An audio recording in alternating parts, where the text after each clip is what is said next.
Okay, good evening, good afternoon, good morning, wherever you are. My name's Kevin May. I'm the editor and co-founder of tnooz.com. Welcome to another tnooz webinar, this time produced in association with Focusrite. And we've gone for something quite different here today. So the title is Live Research, You Are the Subject. And it means exactly that. So over the course of the next 60 minutes, we have assembled a series of questions that we are going to debate, and it's kind of like a benchmark of 2012 and also looking forward to see where you think you are in the grand scheme of things, how your year has played out so far, and we'll talk about some of the meaty topics that we've certainly been discussing at tnooz in our editorial, and also that the fine folks at Focusrite have also been discussing, and will obviously be featuring at their very fine conference coming up in November in Phoenix. So joining me this afternoon is my co-founder Gene Quinn. He's also our glamorous producer here, and you'll obviously hear him when we get through to the discussions. And also we have assembled a very illustrious panel, and they are, if we can flick the slide there. So joining us from Resco in Vancouver today is Stephen Joyce. He's the CEO. In Atlanta we have Douglas Quimby, who is the Senior Director for Research at Focusrite. And up in Connecticut is Lorraine Cilio, who's the Vice President of Research at Focusrite. Gene is also in Connecticut today. I'm over here in the UK. So thank you very much for joining us. As I said, you are more than welcome to submit questions as we go through the next 60 minutes or so. You can do that by pressing the question tool on the right-hand side of your dashboard there. Send in a question anytime you like. We'll try and get through them either during the course of the webinar or at the end. We've got a little bit of time at the end, hopefully, to get some of the questions that have been submitted over the course of the 60 minutes. We will be recording the entire thing, so if you have to dip out at any time, please don't worry. We'll hopefully have the video of the entire show up on tnooz.com, usually within the next half day or so, however long it takes to turn around. So without further ado, the panel are all here, and we'll go through to the very first question. If you'd like to throw the question up. I'm just going to dive straight into this one, and then we'll get into the discussion afterwards. So question number one, and this really is the kind of like the litmus test of where those of you that are listening in, where are you at the moment? So what is your company's outlook for 2012? Do you expect total sales and revenues? Will they be down a lot, down a little, flat, up a little, and up a lot? So if you'd like to submit your answer there. There we go. On the screen, you just press the little dot. We just wait a few moments for everyone to vote, and then we'll get straight into it. I'm curious to see what this one will be. Indeed. Well, I mean, a lot depends on where you're from, right? It does depend clearly on what part of the industry that you service, but I think we've got it's almost a majority winner.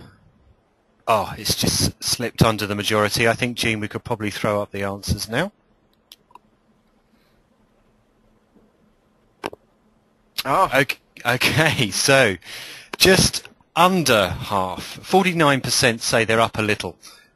29% say they're up a lot. Well done to you. 9% say they are flat. 10% say they're down a little. And luckily, only 3% say they are down a lot. So, panel, up a little, just under half there. I mean, is that what you would expect? Stephen, you expressed some surprise there. I mean, where do you think we all are? Yeah, a little bit. I mean, you know, depending on the segment that you're in, I would expect to see a little or a lot. I mean, we've seen in the tour and activity segment, even during this recessionary period, we've seen a lot of those small businesses do quite well. So, you know, overall, we've seen a lot of them grow, at least modestly. So that's what surprised me. I was thinking that that some of the other segments probably didn't fare quite as well. But again, I guess based on region and segmentation, it's going to vary. Right, that's why I said it's like who you are. So, for example, hotels, especially U.S. hotels, have actually bucked the trend. ADR has been up by about close to 5%. So, whereas with the online travel agencies, we're starting to see some mixed results, especially because of the pressures in Europe.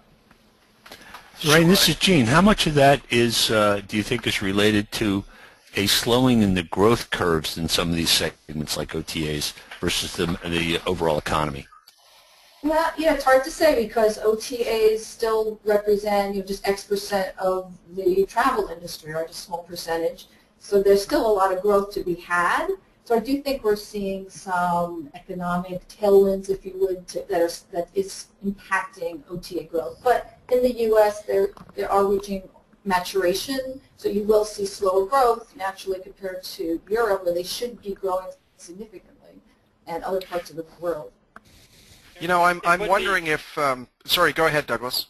Oh, I was just gonna say, I think Stephen, you brought up a really important point, right at the outset in responding to the results, because I would guess that the group that says they're up a lot, that 29%, I would be interested to look at the regional breakout, and it would be my guess that you'd see more respondents in that group from Asia Pacific, from Latin America, and perhaps from some Eastern European markets where we've seen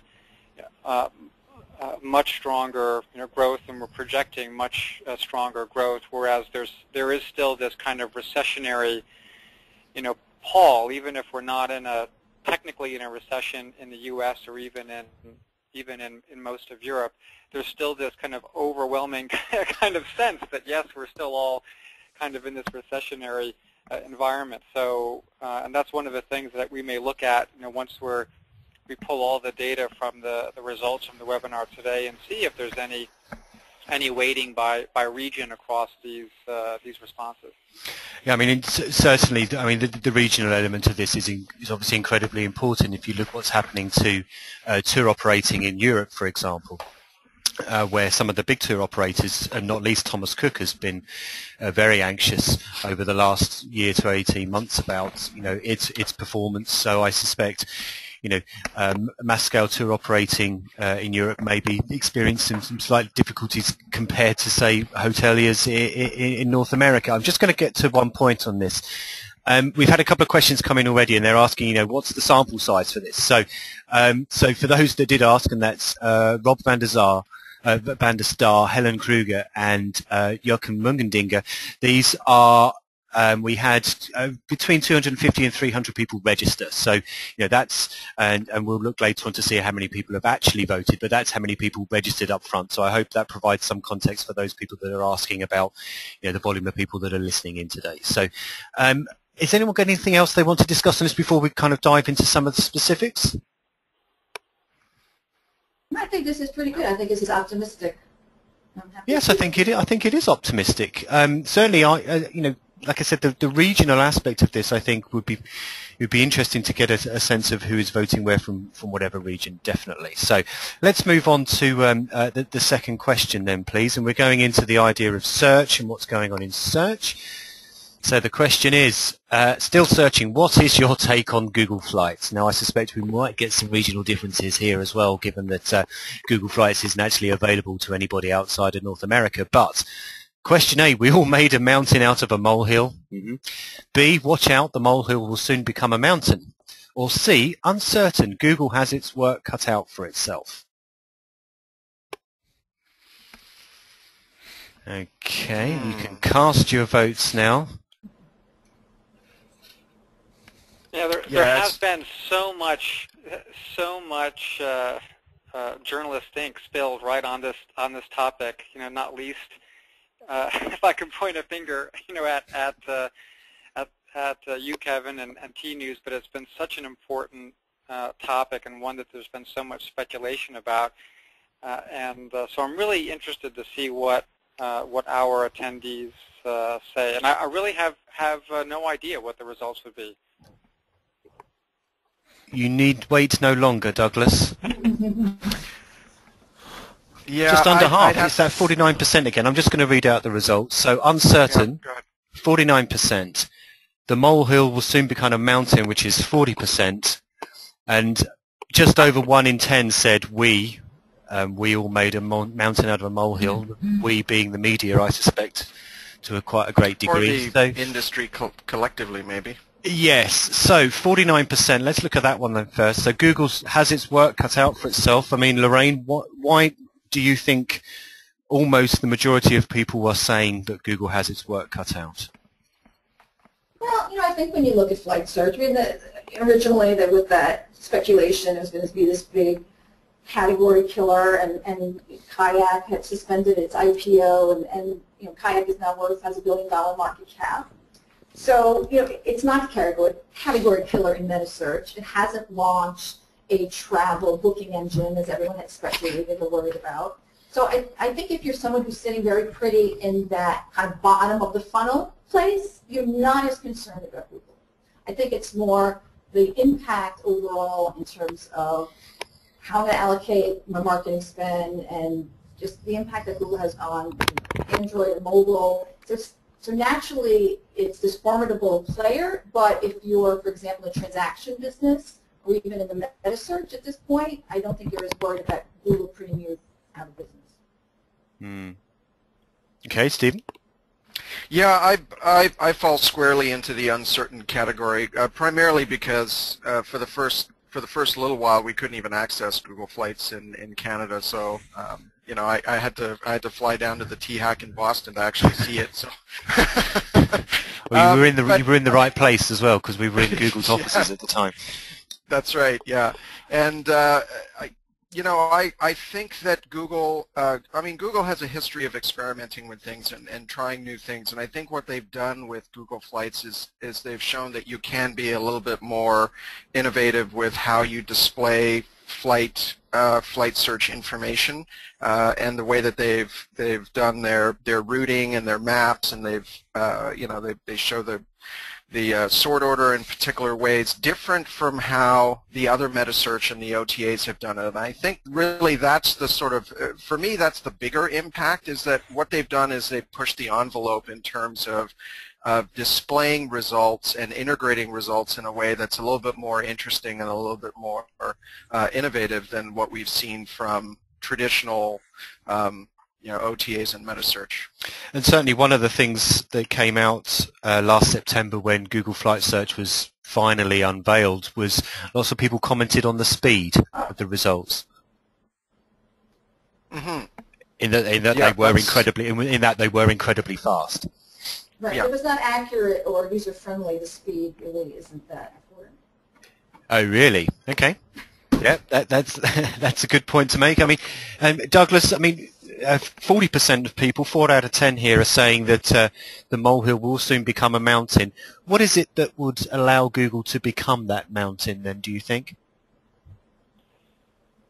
Well, I think there's just that expectation, right, that because of Google's enormous general strength in search, that they can leverage that that power to become a comparable powerhouse, whether it's in flight search or in other segments. There's been a lot of discussion about Hotel Finder and other things that they're doing around hotel reviews and restaurant reviews with some of their acquisitions as well. So, but I think that it's a really interesting question. I think a lot of people in the industry are kind of waiting. When is that other shoe going to drop? Because the impact, at least from what we've seen and what we've been hearing around Google Flights so far, is that there's been some incremental kind of gains, but still we're seeing in the strength of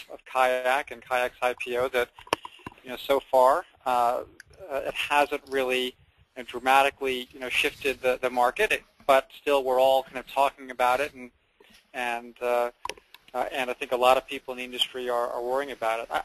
One key issue that I think they do have to tackle, and something that may not be historically core to ITA software, is really thinking about the consumer. ITA software is historically it's a B2B company, right? It provides technology services to travel companies and doesn't have the experience in consumer-facing retailing. So that could be one dimension to the mountain that they have to climb, but there's a lot of resources at Google to improve that kind of user experience as well. So we shall see, but I'm definitely with Stephen and the 49% in that kind of uncertain group that Google has its work cut out for itself.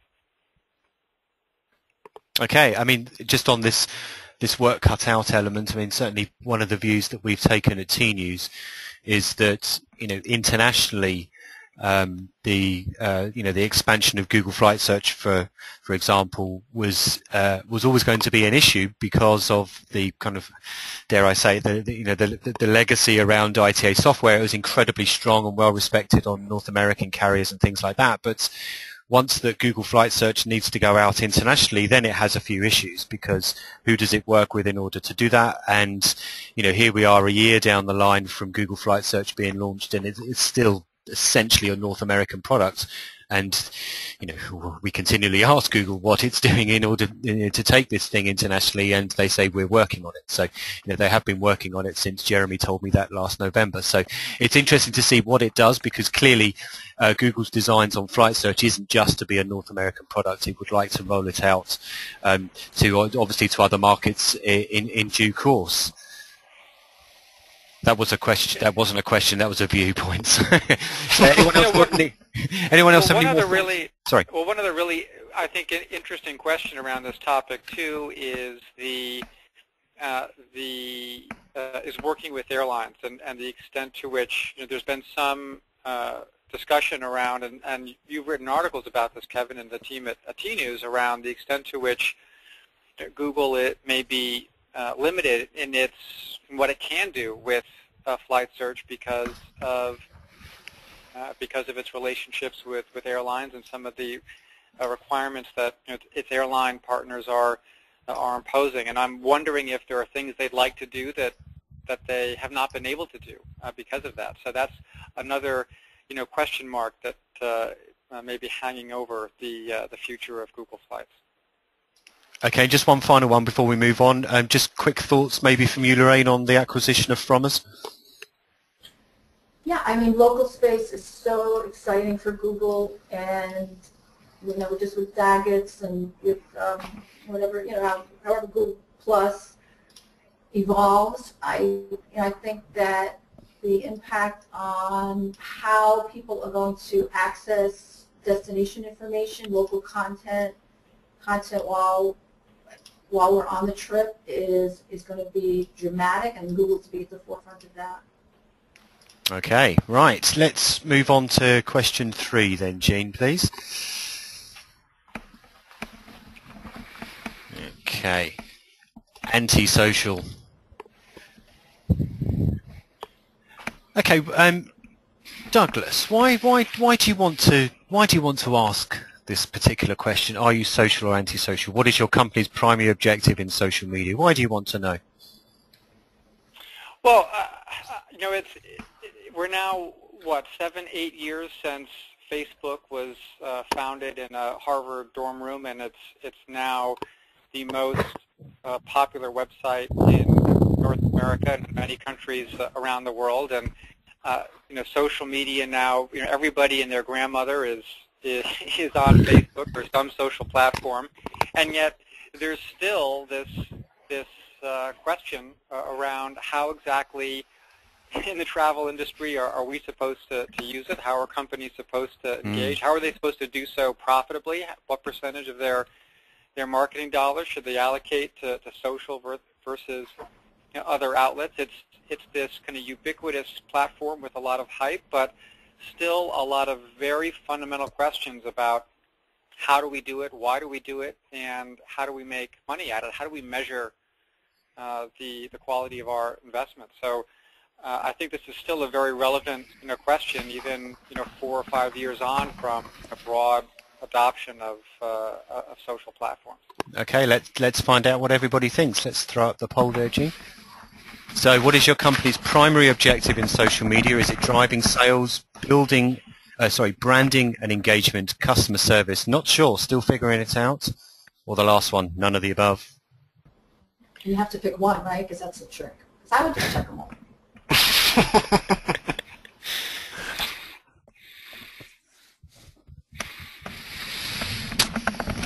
Yeah, it doesn't really. Well, I mean, from our standpoint, this is a bit of a tricky one too. I'd have to agree with Lorraine. There's a number of answers that could be linked together with this. So curious to see. We've just had someone who did send in a question, send in something on the question board. Said you forgot one response, and that's don't care about it. So I'm going to name and shame. Thank you, Valenperini. Right. So what's your company's primary objective in social media? 2 out of 3 almost. Branding and engagement. Driving sales was 9%. Customer service is 3%. Not sure. Still figuring it out. 17%. None of the above 7. So it seems a clear majority there. Branding and engagement. I mean, do we think those that say they're doing it for branding and engagement, or do we as an industry think that we're getting it right in terms of branding and engagement? Douglas? Well, if I can just before I respond to that one, if I could just make a request to that 7% of attendees that responded with none of the above, if you just wouldn't mind just typing in the question window there what you are, what your primary objective is. I'd just be curious if we could just see some of those anecdotal responses. That would be quite interesting. What topics or objectives should we have included in the answer set here that we haven't? Okay, everybody, if you clicked none of the above, listen to his master's voice and please tell us what other options you are using it for. So anyway, back to the question, Douglas. Well, I'm not at all surprised by this, and this is what we've been consistently reading about and seeing in our conversations and our consumer survey work, that this is really how consumers are largely engaging in social platforms. It's kind of enhancing their travel experience. They're sharing experiences. They may be, in some cases, even kind of following brands. But when we look at specifically shopping-related or purchasing-related activities, we see the incidence of travelers that use social media that really drops to pretty low levels. And so broadly, what we're seeing is this kind of branding and engagement platforms to further the message and the brand of the company. But then that really becomes, the question, and this is going to, I think, set the stage for the next question. I won't let the cat out of the bag, but this is setting the stage for the question of, well, okay, how do we measure if this is effective? Is this branding and engagement that we are conducting across these platforms, is it returning the results that we'd like to see? And how we measure that is still, I think, a challenge for the industry. Well, if I may, this is Gene, Kev. I'm sorry, Stephen, go ahead. I was going to say, to Douglas's point, I think the way that you measure the success of that branding and engagement is by extending the use of social media into the other segments of that, or into the other phases of that travel life cycle, buying life cycle. So if we're looking at branding and engagement as a pre-trip or planning and dreaming phase, and then looking at the sales as potentially the booking phase, and customer service as sort of an overlap of those things and into post-trip, that really the social media strategies should be including all of those segments. So from the branding and engagement point of view, measuring the conversion into the sales and into the bookings, and then using those same tools for customer service as an entire package, which is why at the beginning of when this question was first presented, my first response would have been, well, we use it for driving sales, branding and engagement, and customer service. Yep. Yeah, this is Gene. As in many things that we see at tnooz, if you had asked this question just 12 or 18 months ago, I'm sure you would have seen a lot more numbers in the not sure or none of the above answer. Just like in mobile travel, 18 months ago, people were still using it to do relatively dumb things with a smartphone. Now people are taking trips that are, not fully planned by doing in-destination stuff with their mobile phone. In social media, people are just starting to figure out how to use it. And clearly branding and engagement, duh, that was the point all along. You should be doing that anyway and use all the channels and tools available to you. I think you have to look at Facebook's stock shares, the price of their stock, and their revised forecast for this year around revenues to show that people still have not figured out whether social media is in fact a clearly defined power channel by itself today. I think over time you're going to see that it is going to be a clearly defined channel, maybe by many others besides Facebook, dare we say. I think GM spoke at Facebook by pulling some of its advertising dollars off the table there. A lot of companies are still trying to figure out how to make this directly connect to their bottom line, and I do agree with these 64% of the folks in this survey that you start by using it to support your brand and engage your customers, and then figure out how to use analytics to drive sales. I think it's just this question also lingers because there's the rise of of online and search, and the ability for the travel industry historically to tie activity directly to bookings, right, and conversion, that last click measurement. It's like in our that's something that's deep in our bones, so then we see some of these platforms where there's a lot of activity, there's opportunity to influence, but as with a lot of online video as well, it's that last click attribution, that link that is missing, that I think for a lot of kind of experienced online, marketers and travel, it hurts. It hurts the soul that we can't draw that straight line between, that Facebook post or that video on YouTube and that sale we just saw come in. Yeah, so it's safe to say branding and engagement because you really don't have to measure that or define that.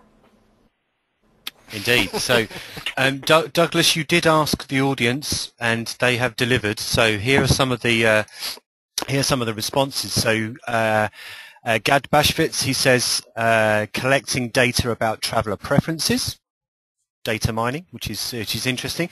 Alex Bainbridge, we've heard of him. He says humanising what would otherwise be a static, non-human, non-changing web service. Andy Keeley says he's really surprised at customer service being so low. Twitter and Facebook are super tools for picking up customer issues in travel. I agree entirely there, Andy. Miriam Moscovici from BCD says internal social enterprise to manage our business better internally. We know that she would say that because she's done a very fine webinar with us over the last year on exactly this topic. So well done, Miriam. Diane Bays says she would actually be curious to know how many are participating in social media because it is and remains free, which is an interesting point, I think. So, and let's see if we've got any others here. And James Park says, should we actually consider TripAdvisor a social site? If so, it moves the needle towards sales. So, any of those points that you've picked up on, guys, that you'd like to discuss? Well, I would just like to dispute the idea that social media is free. Maybe you can participate. Second that. And not spend ad dollars. But if you've got to dedicate internal resources to monitoring, I mean, you're still got to pay that person's salary and benefits. So, and those are things that they could be doing there. Those are keyword search platforms or programs that are not monitoring or other activities. So, it's definitely not free, even if you're not spending hard ad dollars. Indeed, and just as you said that, Douglas, someone did chime in and say social media free for whom? ? So I think that was someone that was agreeing. Someone was agreeing with you. Lorraine, on the TripAdvisor point, Kev, I think the TripAdvisor observation is astute as well. I mean, what better example of social media is there out there than the earliest commercial form of it at TripAdvisor? I mean, it's citizen journalism at its finest, reviewing hotels. There's other public journalism that's been used, Twitter in political situations and political movements, but in commercial movements, I can't think of a better example than TripAdvisor of a successful commercial model around citizen social media.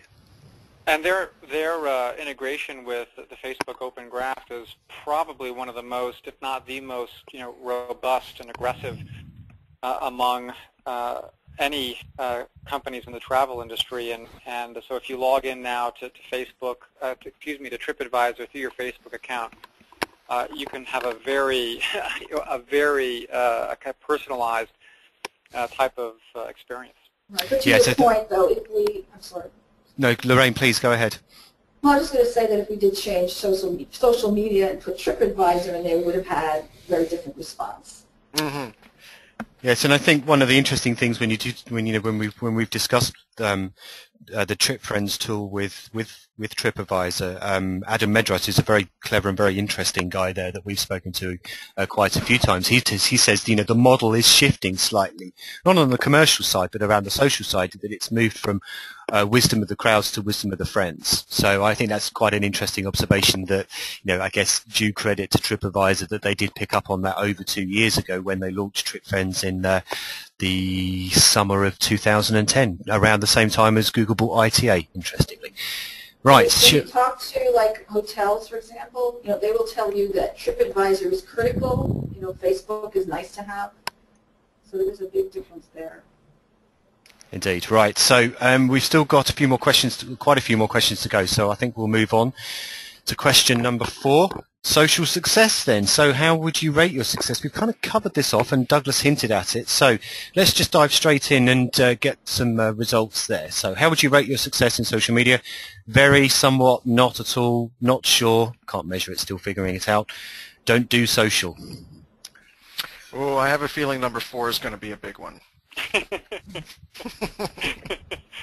Either that or they're going to lie and say somewhat successful. So we'll see. Is TripAdvisor part of our definition of social media? Yes, I think I would say so. Stephen, you're being Mr. Optimist today. That's usually reserved for Kevin's job. Oh, it's the Canadian in me, right? Right, Gene, should we put up those results?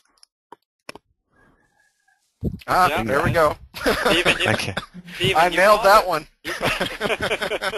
So just to read out these results, 55% say they're not sure, they can't measure, or they're still figuring it out.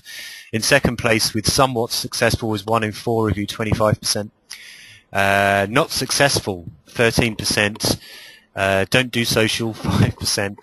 Very successful, a lowly 3%. So, Stephen, seeing as you were looking into your crystal ball there and seemingly came up with the correct answer, if there is a correct answer, your thoughts on those 55%? Well, see, this is the answer I would have given. So, I think there are still a lot of questions around how you measure success with social media. So I think that, just in general, people are still trying to figure out what is success, what is return on investment when it comes to social media. And then as far as being somewhat successful, I think the nice thing about that is it's really subjective. It's, what is your definition of somewhat successful? Did your site increase in the number of hits? Were you able to track, a specific promotional code through a promotion that you ran on Facebook or Twitter? If you were and you saw sales as a result, you might consider that somewhat successful. So I think, related to the previous question, I think there's still, Lorraine mentioned it, that the nice thing about branding and engagement is that it's not directly tied to sales, so you're allowed to be a little bit subjective with it. I think it's the same thing with this one. Is that number one, it's still difficult to measure. There are tools coming out that allow you to measure specific things, but again, how do you determine just how engaged your customers are? That's a tough question. I'm going to put on rose-colored glasses too, though. I want to say only 13% of people kind of gave up, said just not working. And only 5% said they don't do it at all. So a majority of folks are working on it, thinking about it. They're prioritizing it, and eventually we'll figure it out. Yeah, I think they're seeing little wins, and I think that's it's enough to keep people engaged. And as the audience member mentioned, the costs are limited to your human costs. There's not a huge ad budget necessarily that you need to allocate to it. You're not going to be spending a huge amount of your marketing budget, so it's easy to experiment with. It's easy to try, which is why I'm sensing that people are seeing small successes with it, and so they're optimistic with it. Okay, and here's an example that someone's just chimed in here. Andreas Scholl, good afternoon, Andreas. I mean, he says, we actually did win new customers through active participation in LinkedIn group discussions, which is certainly an angle you don't hear very often, which is using LinkedIn for social, because the buzz is always around Facebook and Twitter. So it's good to see that LinkedIn can still get a mention. I think we'll move on to the next question. Question number 5, please, Jean. So M is for mobile. Moxie, one of Focusrite's favourite words. And the question is, what percentage of your traffic today is coming from mobile devices? And that includes phones and tablets.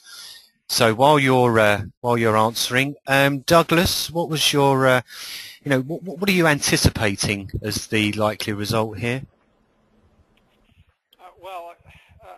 I would probably expect to see. I would like to see a lot, and that's what I would expect. So probably about 25%. Probably, if we were to ask around bookings, the number would drop a bit. But there's been so much growth, especially in North America and Europe, as well as in some key markets and in Asia Pacific. I think it's going to be quite high. Okay, I think you might be slightly surprised at the results. Okay. Okay, Jean, should we throw those results up? Wow. Just don't know. And I was thinking, like, is it really trackable for all suppliers, travel companies really have able to track? I think the analytics these days, most companies would have a good sense of well, we would hope that they would have a good sense of where their traffic is coming from, but 48% here have said they don't know or it does not apply. So those of you that did click don't know does not apply, please explain why it does not apply. I think that's quite an interesting observation then. But sorry, I can hear someone ready to jump in there. Yeah, that's me. I was just going to say, don't know does not apply may actually be a reflection of the audience members that we have here today. That perhaps looking at the analytics is something that's done by someone else or by the technology group or whatever the case may be. So that doesn't surprise me too much. 10 to 25% is actually what we're seeing on the tour and activity side. As far as mobile traffic, we saw across the 700 or so suppliers that we work with that last year average mobile usage was around 8%, and this year it's upwards of 18%. So it's grown over 10% in the last year, and we're expecting to see that grow over the next year too. So if you were to answer this question, Stephen, a year from now, what would you still answer under 25%, or would you put it in the next group? I would put it squarely into the next group. Yeah, especially for the in-destination stuff, because we're seeing that shift to to using the mobile in destination during travel, and so certainly I would see that jump up. Yeah, especially since we added tablets to the definition as well. Yeah.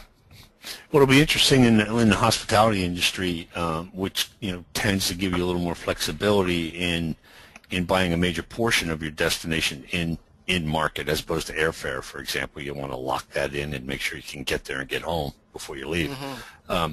Hotel Tonight and some of the responses to the industry to that, which may be early, may indicate some very interesting data over the course of the next year or so as people maybe take a trip without a place to stay for 50 or 75% of the nights that they're on the road, and just make that happen when they're in that location as opposed to arriving at a predetermined hotel reservation.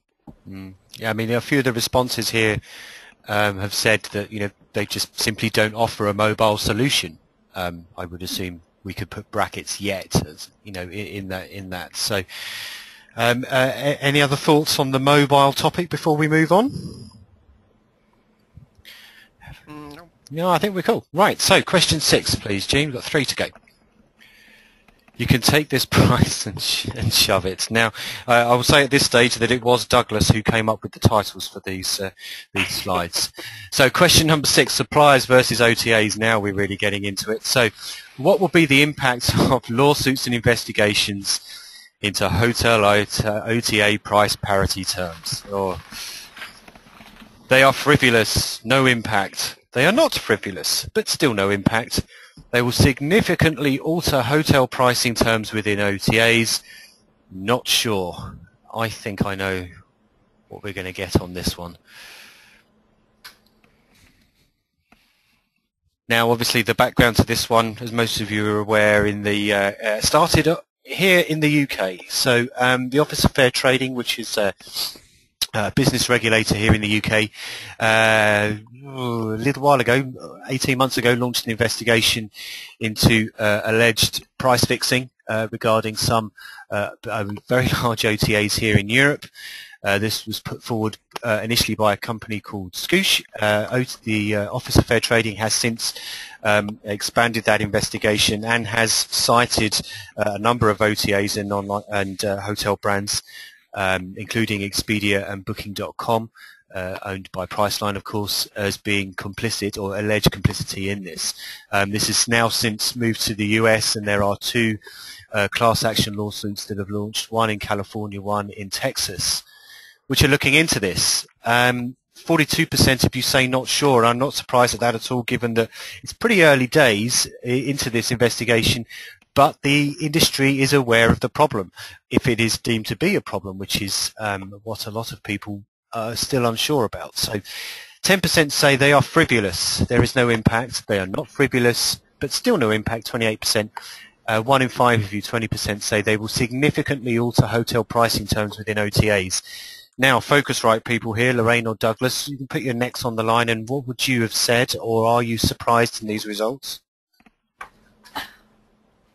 I don't, well, they're not frivolous, right? So most people say they're not frivolous, but still no impact. And I kind of agree that they're not frivolous, that there is no impact today.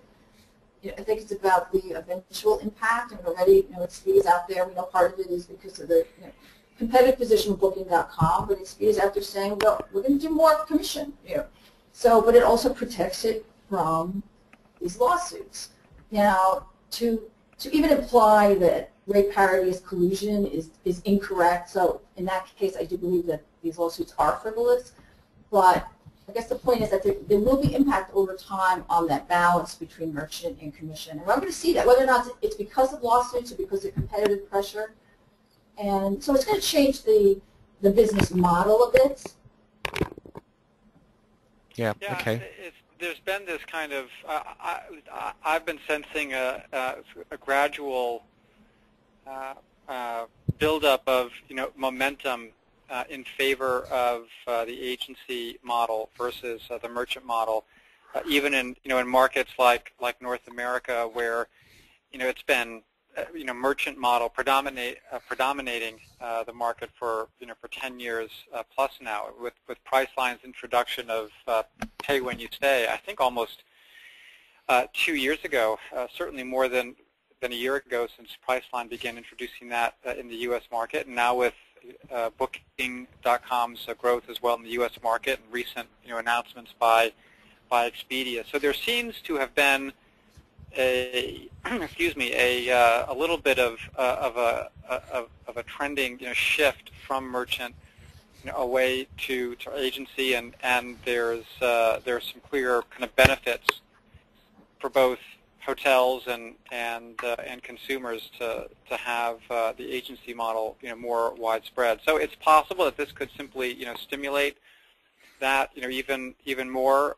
You know, my colleague, our colleague at Focusrite, Carol Ream, who's been following this very closely, you know, she makes a great point that, you know, if this really becomes an issue, you know, hotels or an agency, online travel agencies could just kind of switch their model from merchant to agency, and this legal issue potentially could go away. So but in terms of the direct impact of these lawsuits on hotel and OTA contracting, I have to fall squarely in that 42% with not sure. Okay. Anyone else got any thoughts before we move on to the penultimate question? I think we're okay on. Always dangerous to start predicting lawsuits, obviously, but I'm glad we've covered the topic. So let's move to question number 7, please. Still on suppliers and OTAs. So how will the supplier OTA dynamic evolve over the next 24 months? A, significantly in favour of OTAs. B, slightly in favour of OTAs. C, balanced. D, slightly in favour. E, significantly. And if you'd like to start casting your votes, Steve. I think this one depends greatly on whether you fall on the side of the supplier or whether you fall on the side of the OTA. We have data here. We have objective. It could also depend on what segment you're in. Is it air versus hotel? Very different dynamics there, and also regionally too. Okay. Gene, should we put some results up? Yeah. This 48-49% thing has been very popular today. So 49% say slightly in favour of suppliers. And we're talking all suppliers here, not just hotels, as it relates to the previous question. So that's air as well, and presumably car hire. So surprised results, anybody there? Yeah, so let me jump in. So basically, Focusrite research supports this, and this is volume, so not transactions. So when you're looking at volume, you'll have higher rates, fares going direct, so that does bring the volume up. But we are seeing that uptick in supplier direct, and for various reasons. Number one, business, frequent travelers, business travelers, as corporate travel comes back, and you'll see a lot more usage direct to the supplier.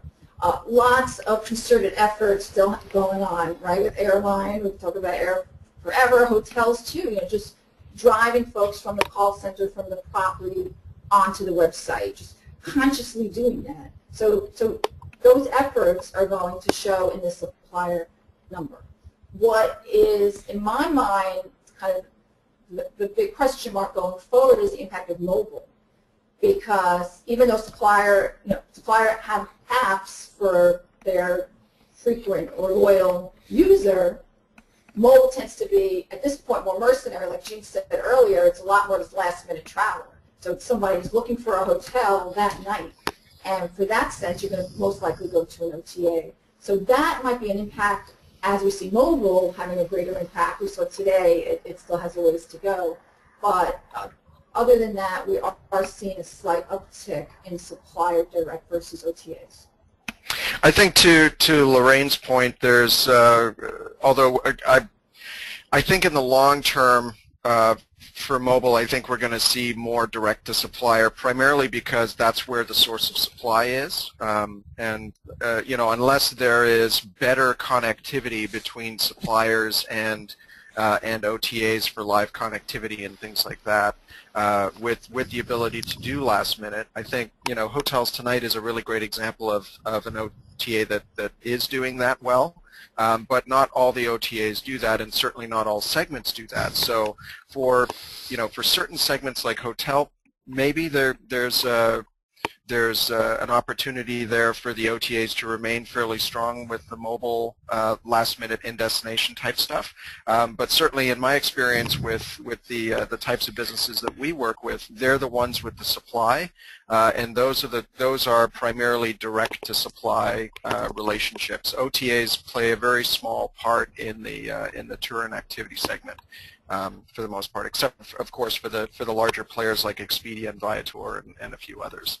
Stephen, I joined you in Florida this year at the Open Travel Alliance Forum, and for our audience that doesn't know, Stephen's the chairman of the board of the Open Travel Alliance, and two of the principal topics that suppliers who are looking for the XML standardization of how you distribute transaction across the web are completely focused, not completely, are largely focused on the impact of big data in their, number two, merchandising efforts. So it's in the direct interest of suppliers of travel services to gain control of their brands and what their brands stand for and how they want to supply that directly to the consumer or to the business traveler.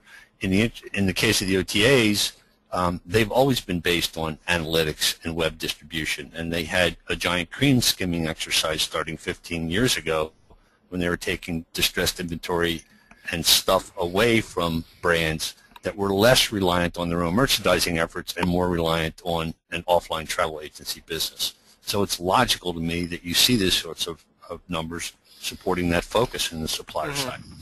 Yeah. I'd just offer a counter perspective, especially Lorraine alluded to this earlier, that in markets where you've got a lot of fragmentation, especially in the hotel arena and to some extent, in the tours and activities arena as well. That's a kind of a key ingredient in favor of intermediaries, and several have shown that in some of those key markets in Asia Pacific, and we're going to see this in Latin America as well, that the scales clearly tip in favor of online travel agencies and will for the foreseeable future. But then in those same markets, for example, airlines, you're going to see a very different dynamic, especially where you have just one or two major airlines, and Chile in South America is a great example, which actually has one of the highest online penetration rates, and it's really driven by the primary carrier there in LAN, Chile. So broadly, I kind of agree with what everyone is saying, but there's a lot of exceptions that are very kind of market dependent and segment dependent, and just how fragmented the lodging markets are in those geographic markets. And I think just before we move on to the final question, as Andy Keeley here has pointed out in the question panel here, he says, this is, I guess, is an example of differences between certain carriers in the air industry and the relationship that they feel that they have with intermediaries. I mean, yesterday, Michael O'Leary of Ryanair, who everybody knows and loves, he called OTAs, and excuse my bad language, he called OTAs bastards yesterday. So, you get the sense that Ryanair doesn't really feel the need at all to work with intermediaries and much prefers the direct relationship. So let's move on to the final question. We've just got a couple of minutes to go. Big ideas.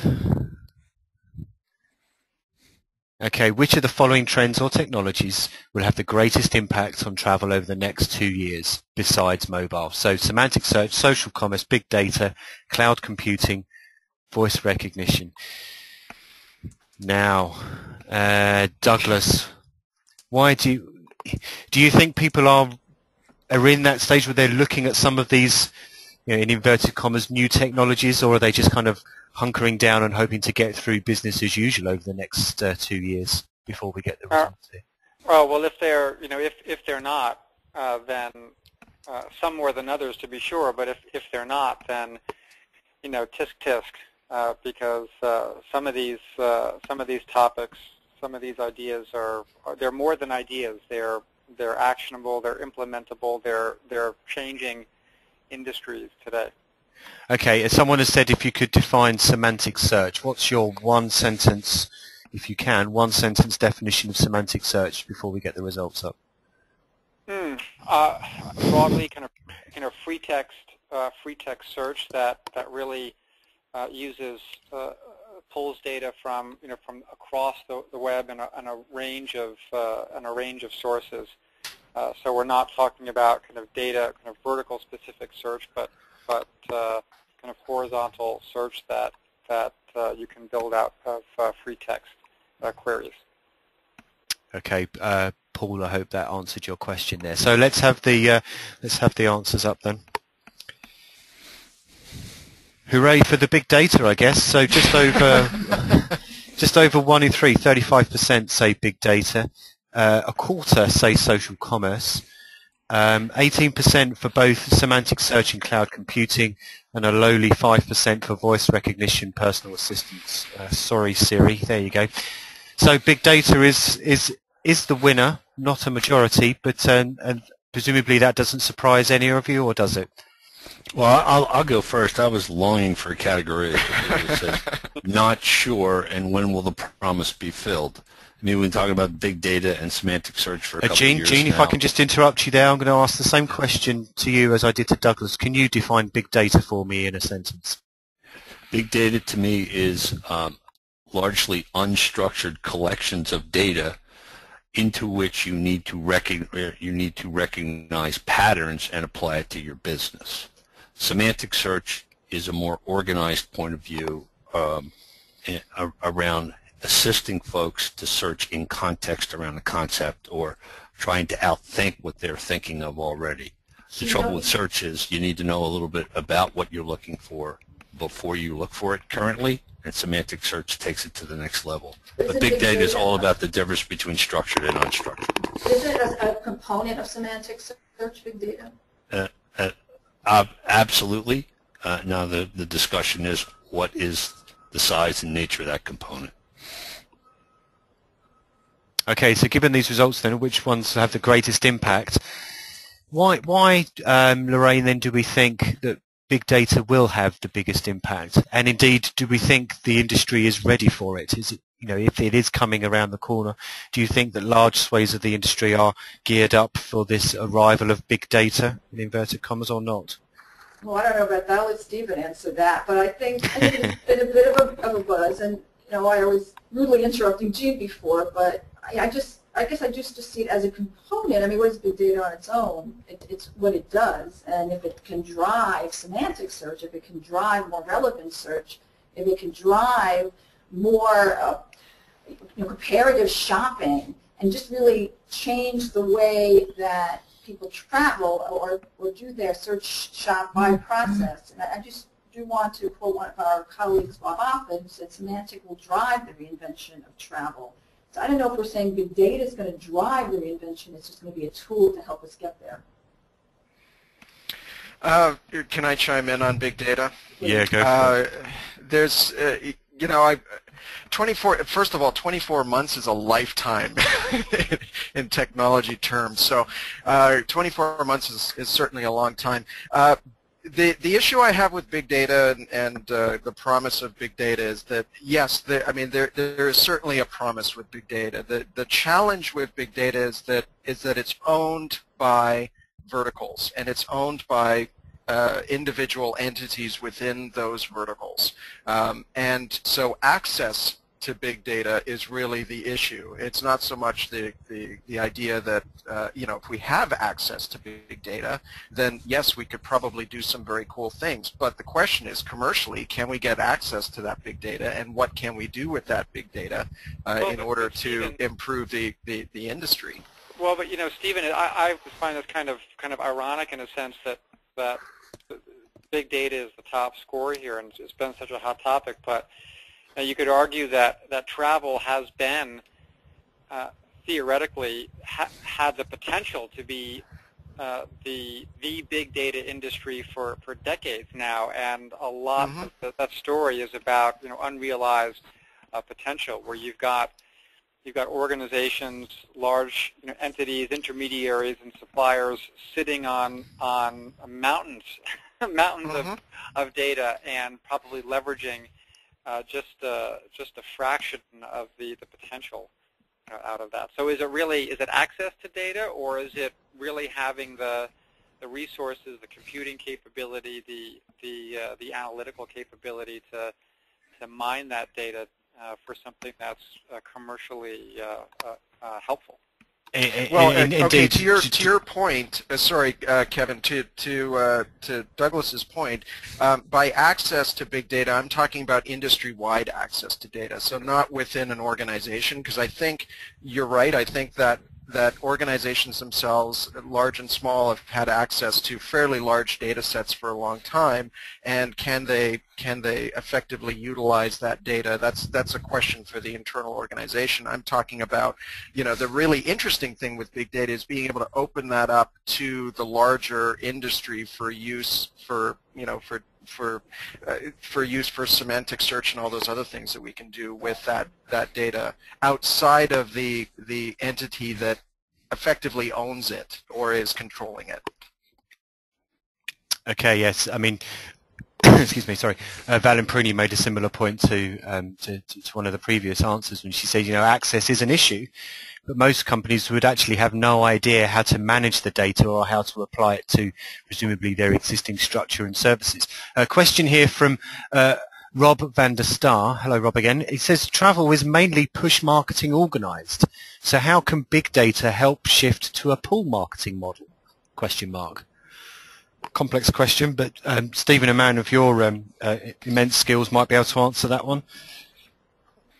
Well, okay, push marketing from the travel company's perspective, so they're pushing out marketing to the consumer versus the consumer being able to pull, being able to pull what? I guess the question is, no one's seen this big data. It's outside of the individual organizations. We've talked about, if we had access to this massive data set, we could do all kinds of queries. I don't think anybody would know what to do with it. And I think that's where semantic search comes in, is that there's this push, especially even within the Open Travel Alliance. We have a project team built around semantic search that is looking at ways to tag data in interesting ways to make searching more relevant to the customer. So if you're a family of 4, when you do a search for for a car rental, that it's because you're a family of 4, the search is going to know that it's not going to return to you a small subcompact car or a sports car. It's going to return to you cars that are relevant to your context, which is a family of 4. So things like that. I think it's the only thing that's going to get the industry out of that best price mode. Mm-hmm. Yeah. Is big data, semantic search, and finally getting to that point of personalization and relevancy. Okay, and someone has just said, she is so right. I'm presuming they're talking about you, Lorraine. So, congratulations. You've pleased one listener, which is great. So, unfortunately, we have come up to the end of the show, and we've unfortunately gone over 6 minutes over the hour. So, I do apologise for that. If you do have any further questions, these guys, if you could just roll back very quickly, Jean, onto that previous slide. So all of these guys are very, very easy to find online. But what we will be doing is posting the entire webinar as a video up on tnooz.com in the next, like I said, 12 hours or so. And we'll put their email addresses on there if you want to ask any additional questions. So I hope we've managed to cover off as many diverse and interesting topics as possible. And you've got a sense of of where we are in the industry well over halfway through 2012 now. So I don't know if Lorraine, Douglas, if you wanted to say a few words before we say goodbye to everybody else. Thank you for joining, and see you in Arizona in November. Indeed, yes. So the Focusrite conference, Douglas, is starting when this year in November? It's in Phoenix at Scottsdale again. What's the start date, if you know it off the top of your head there? I believe it's. You're gonna get me in trouble here, Kevin. I believe it's November 15th. 13, 14, 15. Right? Indeed, and it will kick off again with the Travel Innovation Summit, of course. After the election. Yes, It will indeed. It will indeed. Indeed. So, right. So, thank you ever so much to everybody for listening in. Thank you to Douglas, to Lorraine, and Stephen for your expert views and pithy comments only once or twice, which is good. Thank you everybody for listening, as I said. Thank you obviously to Focusrite for supporting, and then to Gene for moving the slides and adding in his insight as always. So video will be up in the next couple of hours. So thank you very much for listening, and we'll see you and speak to you all soon. Goodbye.